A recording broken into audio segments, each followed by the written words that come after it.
Joining us by phone is Utah Republican Senator Mike Lee, who has appealed to his Republican colleagues to live up to their campaign promises by voting no on raising the debt ceiling. Senator Lee, we appreciate you joining us. We know you're on the run. We know you're on the phone. We know you were busy this afternoon when Chairman Bernanke gave a press conference, which, as you probably heard, very few people could understand, but we thank you for joining us.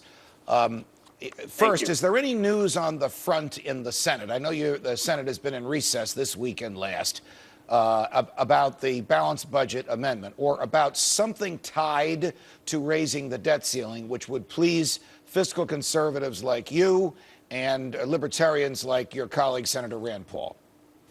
Yeah, the update I have on that point is that we've got a growing number of members of the Senate and of the House who are insisting, as I am, that there's no point in even inviting us to come to the table to talk about the debt ceiling increase unless or until Congress first passes out a balanced budget amendment.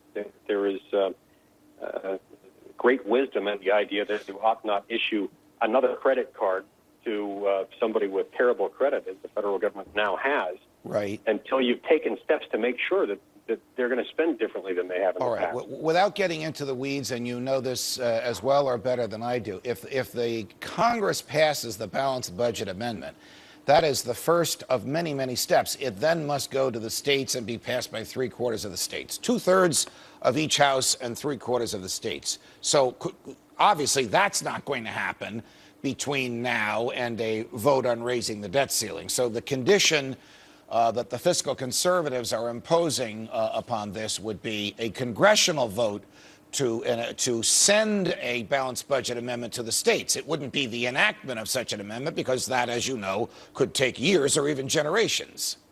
That's right. It would take, I think, at least a couple of years to get it passed. The difficult part, I predict, Judge, is going to be not getting it ratified by the states, but getting it out of the Congress by the requisite margins. Now, This year is different. This year is one in which I think we could very conceivably get 2/3 of both houses of Congress doing that. Okay. And although I won't this or anything else, I'll walk and park, I think the easier part is going to be getting it ratified by the states.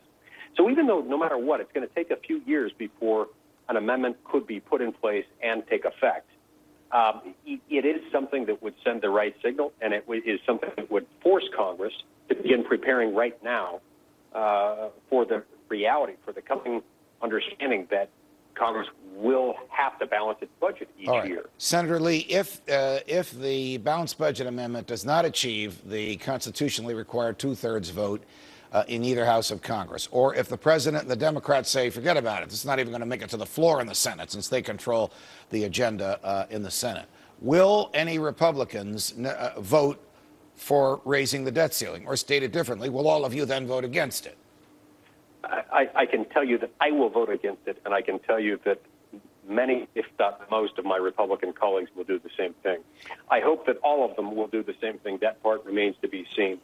But I personally am going to use every tool at my disposal to make sure that it doesn't pass and to vote against raising the debt ceiling in the circumstances described. All right. Last question before I let you go. And by the way, by every tool at your disposal, I assume you're watching copies of Jimmy Stewart, because one of those tools would be filibuster. And you don't have to reply to that because your tool may be a surprise to the other side. But all tools are on the table. Okay. Everything's on the table. All tools are on the table. Before I let you go, how do you answer the question that Tim Geithner, the Secretary of the Treasury, raised this morning, that if we don't raise the debt ceiling, the markets will crash because we won't pay our bills? I think we can pay our bills even without borrowing. Do you agree? Well, yeah, look, I mean, we take in more than 10 times the amount of revenue every year, and for that matter, every month, that we owe in interest obligations. And I think what he's talking about are interest obligations, meaning our ability to pay our interest on our national debt. That we've got more than enough money coming in every single month to make sure that those payments are made. He's got discretion to pay those first. We know that he would pay those first, and so I find it remarkably disingenuous to the extent that he's suggesting we would default in the sense that we wouldn't pay our interest on our national debt. That's absurd, and that's insulting to the American people. Agreed. And if that's what he's saying, he needs to apologize. Agreed. Senator Mike Lee from Utah, on the run, but joining us nevertheless. Thanks for joining us. We appreciate it.